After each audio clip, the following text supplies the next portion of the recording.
This is the 2014-2015 winter report on damages that you can see over your winter.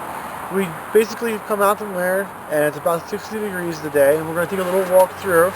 We're going to go through this bed here because it has a good assortment of different kinds of plants we can talk about and the different kinds of injuries we commonly see in the landscape.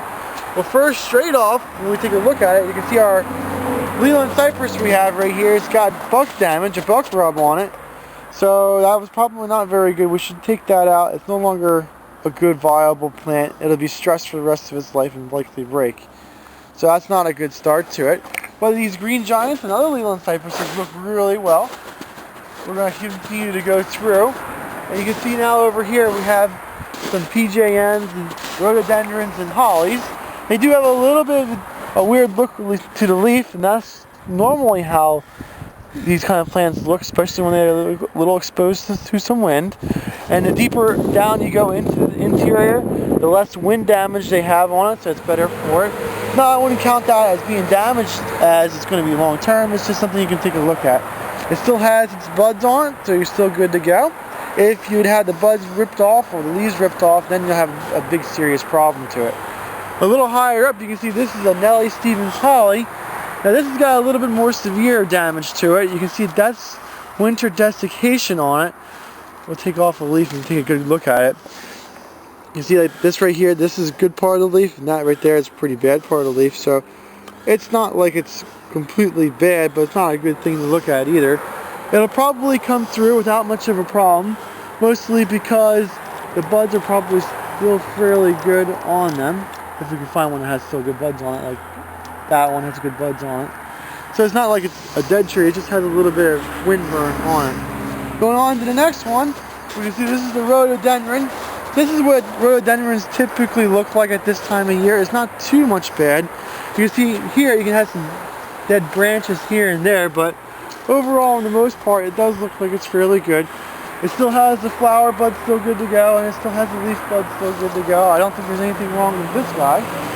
And now we're going a little bit more. This is the Kothaway, and that does have some winter damage on it. Again, this is going to be more like the winter desiccation from wind. As it gets more protected in here, it's probably a little bit better off the leaves. So the leaves are much better deeper in. And that commonly happens to a lot of evergreens at this time of year. Not much you can really do about. Maybe if you wanted to, you could go over and trim off what's dead, but other than that, that's pretty good to go. And we have another juniper over here. And this juniper is common to a lot of evergreens that are upright growing. It does not have a central leader, so over the winter time when we had a lot of snow come on it, it's split apart. If it had one central leader, it'd be fairly good. It's not like it's completely bad. I have a friend in the tree industry, and he says that they use bare wire and they just wrap it together, and that'll solve that problem. And then from there on, you can trim to have 1 leader. You see that evergreen has just 1 leader to it, and there's no broken branches or anything like that. That's the way you should really have it. Again, here's another one same issue kind of deal. So this is the boxwood. That boxwood's not winter damage. That's actually boxwood leaf miner on it. So that's not winter damage on it at all.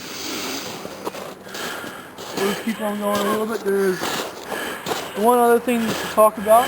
It is a common thing that happens to a lot of skip whorls I want to talk about. And this is skip whorl right here. And skip whorl right there.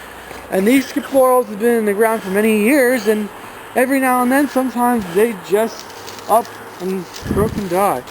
But you can see that those 3 over there are still doing very well, and that one right there didn't. We can't really tell why it died, but it probably had some sort of stress on it, and it happens. With trees, not everything's going to survive the winter. Now, Mike, if you had planted things last fall, yeah, would they be more stressed due to this winter? Oh, absolutely. Anything that's been planted, usually it's been dug and it had a lot of the roots cut. And then when a lot of the roots get cut, it doesn't have the same ability to uptake water, and then that makes it stressed on the rest of the plant. So when the plant has been stressed and it goes through a hard winter that stresses all plants, whether it's been dug or not. Of course, the ones that have put more stress on will do worse than the ones that haven't been dug. In a normal winter, you wouldn't see as much wind damage as you will this winter because it was really cold.